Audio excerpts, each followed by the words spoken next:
Hey, what's up, YouTube? Coming to you from sunny Chandler, Arizona. Man, it's nice out here. Beautiful sunny day. I think it's gonna get up into the mid 80s, man. I'm gonna have to break out some shorts today. Yes, indeed. Hey, I wanted to make this video, guys, and talk to you about these tariffs. Tariffs. It's been all over the news, man. Tariffs on Mexico, Canada, and China. 25% on all imports from Mexico and Canada, 10% on Canadian energy, and 10% on all imports from China. If for you that don't know what a tariff is, it's basically an import tax, and it's usually paid by the importer. So, for example, if I was out here in the U.S. and I was buying avocados for distribution or for a big warehouse, so that warehouse can sell to their customers, eventually to consumers, and I bought, tons of avocados, well, I would have to pay a 25% tax on the purchase of all those avocados. So yeah, what does that mean, man? I mean, that could mean I buy less avocados because I gotta pass that cost over to the consumer or to the person I'm selling these avocados to. Buyers got to make their margins, man. So will they buy less avocados because they'll be more expensive and people will buy less of them? I like avocados. I buy avocados frequently, and the price fluctuates, depending on the season and whatnot. So yeah, prices of avocados may go up. Is it gonna break the bank? Probably not. I mean, I don't buy a bunch of avocados, man. I buy maybe, 2 or 3 at a time, and those last me pretty much all week, maybe a little longer.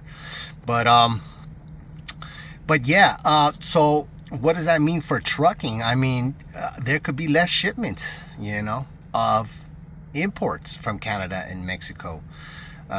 Just depends on the commodity, I guess. I mean, so normally if they're buying less lumber from Canada or less avocados from Mexico, that means less shipments. That means you got 10 trucks for 5 loads, and what does that mean? That means lower rates. Yeah, normally when there's more trucks than loads, the rates go down, unfortunately. Yeah, it's simple supply and demand. That's the way it goes.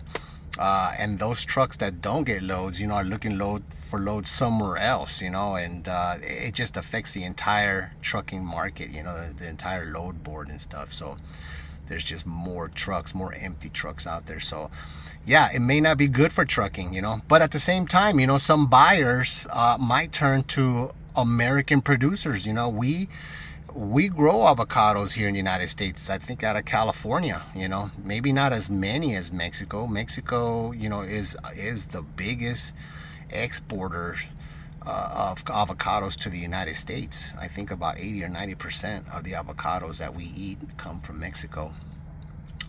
But who knows? Maybe the avocado growers here in California are salivating, man. They're thinking, oh, this might be good for business, because now people will probably start looking to buy American to avoid those tariffs, which is great. That's good.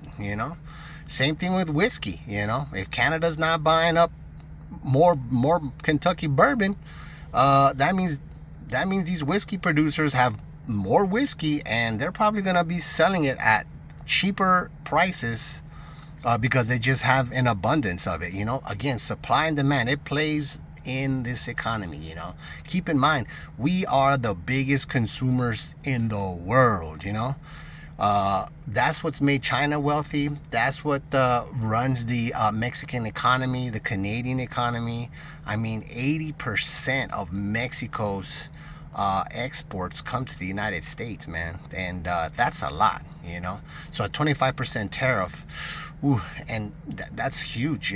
That would have, they were panicking down there in Mexico, man. So, and I say they were panicking because as of this morning, evidently Donald Trump, man, this guy's, love him or hate him, man, but this guy's just brilliant. I'll tell you, I saw him being interviewed a couple of days ago. Not interviewed, but a reporter asked him a question, and he said, "Hey, is there anything Mexico or Canada can do to avoid these tariffs?" And Donald Trump looked in the camera and said, "No, no, there's got to be done. There's nothing they can do." What do you think was the psyche of Mexico and Canada at that point? Mexico must have thought to themselves, man, we are screwed here. He's not willing to budge. He's not willing to negotiate. He's not willing to give us a hint as how we can, be able to resolve this issue. And so, of course, Donald Trump makes a phone call this morning to the president of Mexico, Claudia Sheinbaum, and he lays down a deal on the table. And Mexico, knowing that this is probably their last and only chance to make a deal, they took it. And so basically Mexico agreed to send 10,000 troops to their border for security. They haven't talked, I don't think he's talked to Canada yet. I haven't heard any news on that, but I'm sure something might be coming up, man. Donald Trump is really trying to force these countries' hands and trying to help out with border security, man, because it's just gotten out of hand. This is the reason Donald Trump, again, love him or hate him, man, this is the reason he got elected. People were just fed up with illegal immigration. Not, we love people coming from all over the world to this country. We need immigrants, absolutely, but it needs to be just done properly, And so when it's done improperly, then, and especially criminals that come in and just, they just, Canada doesn't even have a border. I mean, they don't have a wall or nothing. You can literally just walk across into the United States, But yeah, in Mexico, and then the fentanyl situation, that's gotten really bad. And so he's trying to save lives, man, and I support him. I think that what he's doing is great. Yeah, with the avocados or been a little more expensive, yeah, but that's all right. Avocados can get expensive or cheap, depending on the season and whatnot. So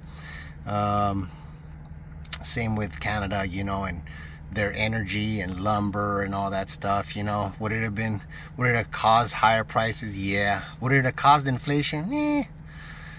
No, I mean, maybe temporarily, but I think it would have all, and another thing he's trying to do, is he's trying to close the trade deficit gap, so it was all just, it's all just coordinated, man. It's all part of the plan, So anyway, Donald Trump has paused the tariffs on Mexico for 30 days to see how these 10,000 troops do. They're also going to try and renegotiate, I guess, the USMCA, the United States Mexico Canada agreement, trade agreement.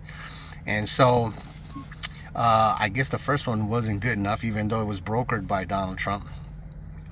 But maybe they need a better agreement in place, because these trade deficits, according to him, are not good, and I would have to agree. So, and we'll see how the 10,000 troops do. These cartels, man, they got a lot of money.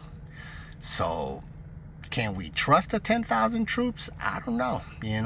They could be bought or been paid for by now, but we don't know. We'll see. I'm sure they'll keep an eye on it. I'm sure they'll get updates on how things are going, if there are some good results from the 10,000 extra troops, So yeah, that's what I'm thinking, man, guys. So trucking, man, it could, as far as I know right now from Mexico, we're still gonna have imports and shipments, but things can change at any given moment in time, even with China or Canada. So we'll see how it all plays out, guys. I'll keep you posted. Please like, subscribe, and share this video, and we'll talk to you on the next one. All right.